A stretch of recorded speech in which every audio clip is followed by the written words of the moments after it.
as parents, you must take the long view approach of who your kids are becoming. Never grow tired of asking to bring out his or her essence and his or her personality as they experience Scripture in the Bible. They grow into it. So the thing here really is, like, there's no shortcut as a parent to help your kids learn to think critically and think about the Bible in a way that they own it, they understand it well.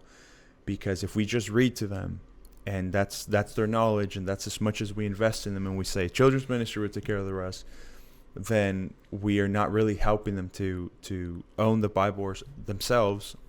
And maybe that shows that we ourselves aren't really taking as much time as we ought to own it, right? I feel like if I really, I mean, I love the Bible and I read it, and I want my son Gideon to, so I'm not just going to read, yeah, and, you know, David did this, and that's kind of cool, right? All right, let's go to bed.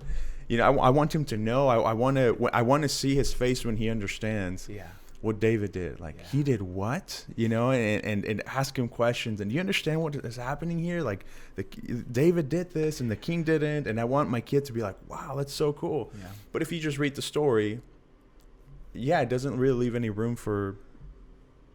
And what else, Dad? I love that. Let me close that with this idea of going back to macro and micro story. Mm-hmm. As I as you put Gideon to bed, you are just storytelling. It's in the dark. He's transitioned to not the cradle anymore, but he's transitioned into the youth bed, and you're kneeling beside him or you're laying with him.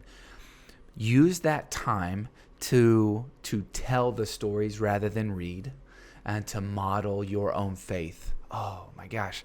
And then make sure that would be the micro. Tell Gideon that micro story and ask him questions and make it a game.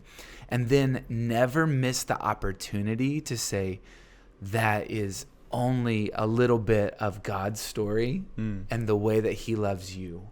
And then you say, I'm your dad. I'm not going to love you perfectly, but I will always love you. And then you get to share with him the macro story. Mm-hmm. And those moments will come and go throughout your evening, and they'll become the most common things as you apply them into building the foundation of his identity as a son of God, because he knows what it's like to be your son. Mm-hmm.